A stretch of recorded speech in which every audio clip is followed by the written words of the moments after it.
in presenting my position, I feel responsible not only for the Polish position, as usual, if I may say, and as well as Visegrad position, which was beautifully presented by my colleagues from Hungary, Czech Republic, and Slovakia. But also, I would like to be a voice of the EU position as we are heading towards COP24, and I would like to thank you, Minister Teresa Ribera and Spain, for pointing this out. So we have now reached the stage of negotiations where all parties, in order to reach final compromise, have to make significant moves from their initial positions.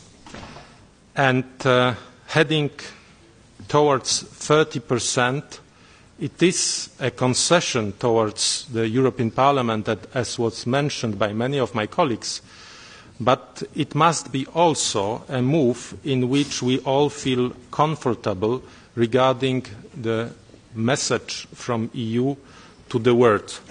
And this message, and thank you very much, Peter Altmaier, for underlying the fact that our message from EU must be both ambitious and credible.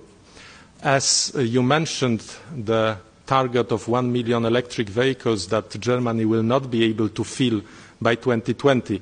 We feel somehow in the movement, as Poland has declared its ambition to have 1 million electric vehicles by 2025. But this time we hope it will be achievable, as we think that technologies will be matured enough. So our position must be ambitious and must be credible, and we must have finances and technologies on our side in order for EU position to be heard and in order to be credible. And when we think about it, we should also make sure that this position is flexible enough, as flexibility is part of feasibility. So regarding, for example, Renewable Energy Directive, we should preserve some flexibilities linked with transport part, 14% of the target, 7% cap for the first generation biofuels, but we should also make sure that we have sustainable criteria for biomass, as indicated in the Article 26.a.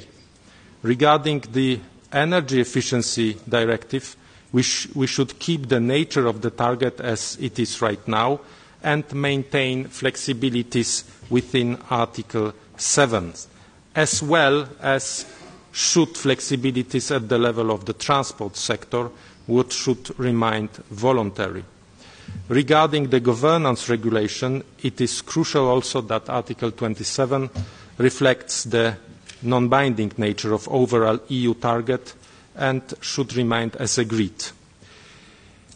We think that right now it's a very important moment for us in EU. We share the comments of many of colleagues. We should make sure that the voice of EU is coherent, consistent, and which is credible. And we will very much work in the coming days in order to make it such. Thank you.